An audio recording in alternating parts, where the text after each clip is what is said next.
രണ്ടാം പിണറായി സർക്കാരിന്റെ 4ാം വാർഷികാഘോഷത്തിന്റെ ഭാഗമായി സംഘടിപ്പിക്കുന്ന എന്റെ കേരളം പ്രദർശന വിപണന മേളയ്ക്ക് കോഴിക്കോട് ബീച്ചിൽ തുടക്കമായി.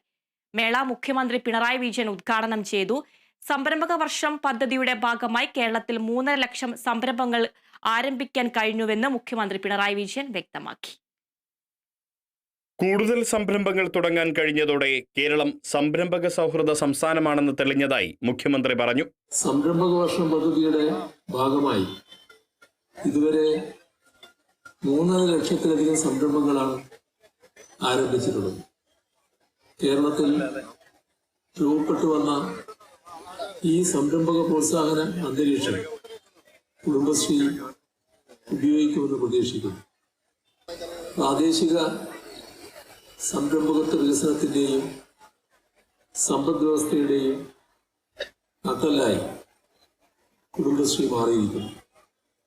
പ്രാദേശിക വിപണികളിലും അന്തർദേശീയ വിപണികളിലും കുടുംബശ്രീ ഉൽപ്പന്നങ്ങൾക്ക് വലിയ സ്വീകാര്യതയാണുള്ളത്. മാനാഞ്ചിറയിൽ നിന്ന് തുടങ്ങി ബീച്ചിലെ ഫ്രീഡം സ്ക്വയറിൽ സമാപിച്ച ഘോഷയാത്രയോടെയാണ് കോഴിക്കോട് എന്റെ കേരളം പ്രദർശന വിപണന മേളയ്ക്ക് തുടക്കം കുറിച്ചത്. ജനപ്രതിനിധികളും സർക്കാർ ഉദ്യോഗസ്ഥരും കുടുംബശ്രീ പ്രവർത്തകരും വിദ്യാർത്ഥികളുമെല്ലാം അണിനിരന്നു.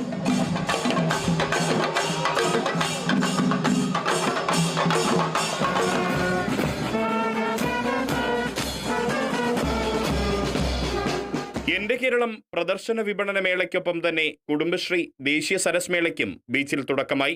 പൊതുമരാമത്ത് വിനോദസഞ്ചാര വകുപ്പ് മന്ത്രി PA മുഹമ്മദ് റിയാസ് അധ്യക്ഷത വഹിച്ചു. ഒരിക്കലും നടക്കില്ലെന്ന് കരുതിയ പദ്ധതികൾ പിണറായി സർക്കാർ നടപ്പിലാക്കിക്കൊണ്ടിരിക്കുകയാണെന്ന് മന്ത്രി പറഞ്ഞു.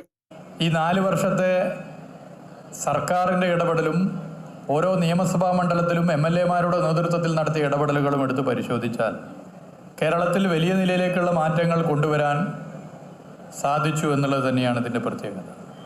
ഒരിക്കലും നടക്കില്ല എന്ന് കരുതിയ ഒഴിവാക്കപ്പെട്ട പല പദ്ധതികളും യാഥാർത്ഥ്യമായിക്കൊണ്ടിരിക്കുന്നു എന്നുള്ളതാണ്. വനം വകുപ്പ് മന്ത്രി AK ശശീന്ദ്രൻ മുഖ്യാതിഥിയായി. മേയർ ഡോക്ടർ ബീന ഫിലിപ്പ്, MLA-മാർ തുടങ്ങിയവർ സംബന്ധിച്ചു. മേളയുടെ ഭാഗമായി കോഴിക്കോട് കടപ്പുറത്ത് 500ഓളം പ്രദർശന വിപണന സേവന സ്റ്റാളുകൾ ഒരുക്കിയിട്ടുണ്ട്. വിവിധ സർക്കാർ വകുപ്പുകൾ, ഏജൻസികൾ, കുടുംബശ്രീ യൂണിറ്റുകൾ തുടങ്ങിയവയുടെ നേതൃത്വത്തിലാണ് സ്റ്റാളുകൾ ഒരുക്കിയിട്ടുള്ളത്. ഇതോടനുബന്ധിച്ച് ഭക്ഷ്യമേളയും ഒരുക്കിയിട്ടുണ്ട്. വ്യത്യസ്ത കലാപരിപാടികളും ഓരോ ദിവസവും അരങ്ങേറും. Riyas KMR, Kerala vision news, Kozhikode.